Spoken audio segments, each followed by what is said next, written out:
স্বয়ং সৌদি আরবের রাষ্ট্রদূত আমাদেরকে বলতেছে যে আরামকো কোম্পানি থেকে আসছিল বাংলাদেশে বিনিয়োগ করার জন্য, কিন্তু আওয়ামী লীগের লোকরা, দালালরা, চাঁদাবাজরা, যারা চাঁদাবাজি করতে পারবে না, এই জন্য তারা বাংলাদেশে এই কোম্পানিকে কোনো প্রতিষ্ঠান তৈরি করতে দেয় নাই। এবং কি স্যামসাং কোম্পানি তো বিমানবন্দর থেকে ভিতরে ঢুকতে পারে নাই।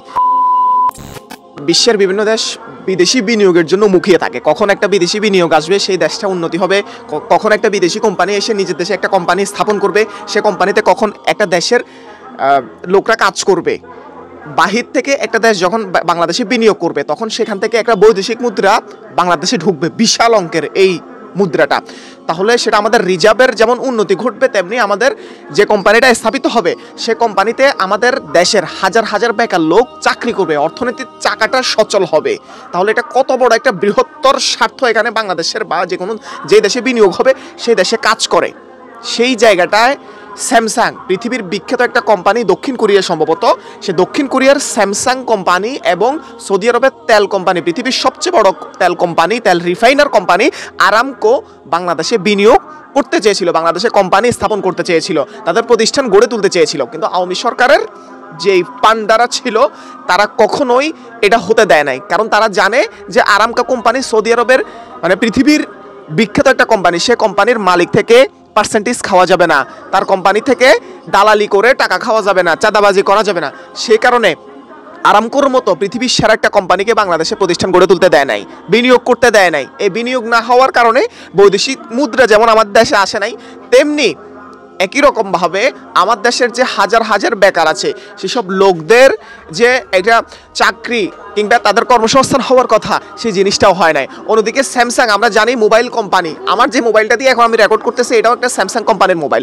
সেই স্যামসাং কোম্পানির প্রতিষ্ঠান যখন বাংলাদেশে বিনিয়োগ করতে আসে, এই আওয়ামী পান্ডা, এই চাঁদাবাজদের কারণে তারা বিমানবন্দর থেকে আর বাংলাদেশে ঢুকতে পারে নাই। বাংলাদেশের ভূখণ্ডে আর মানে বিমানবন্দরে ঢুকছে, সেখান থেকে আর বের হয়ে আর বাংলাদেশের যে জায়গাটায় তারা কোম্পানি স্থাপন করতে চায় বা তাদের যে আশা আকাঙ্ক্ষা নিয়ে এসেছিল সেটা আর কখনোই বাস্তবায়ন হতে দেয় নাই আওয়ামী পান্ডারা। কারণ তারা জানে স্যামসাং বলেন, আরামকো বলেন, এসব কোম্পানি থেকে চাঁদাবাজি করা যাবে না।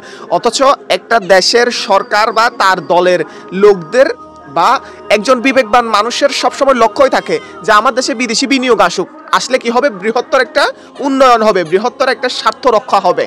এখানে শুধু একজন না, হাজার হাজার মানুষের কর্মসংস্থান হবে, পুরো বাংলাদেশের অর্থনীতির চাকাতে নতুন করে বৈদেশিক মুদ্রার যে বিশাল ফান্ড সেটা যুক্ত হবে, এতগুলা মানুষের কর্মসংস্থান হবে, দেশের অর্থনৈতিক অবস্থাটা পরিবর্তন হবে, উন্নতি হবে।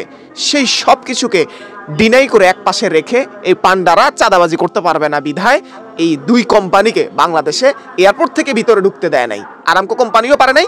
এটা স্বয়ং সৌদি আরবের রাষ্ট্রদূত আমাদেরকে বলতেছে যে আরামকো কোম্পানি থেকে আসছিল বাংলাদেশে বিনিয়োগ করার জন্য, কিন্তু আওয়ামী লীগের লোকরা, দালালরা, চাঁদাবাজরা, যারা চাঁদাবাজি করতে পারবে না, এই জন্য তারা বাংলাদেশে এই কোম্পানিকে কোনো প্রতিষ্ঠান তৈরি করতে দেয় নাই। এবং কি স্যামসাং কোম্পানি তো বিমানবন্দর থেকে ভিতরে ঢুকতে পারে নাই।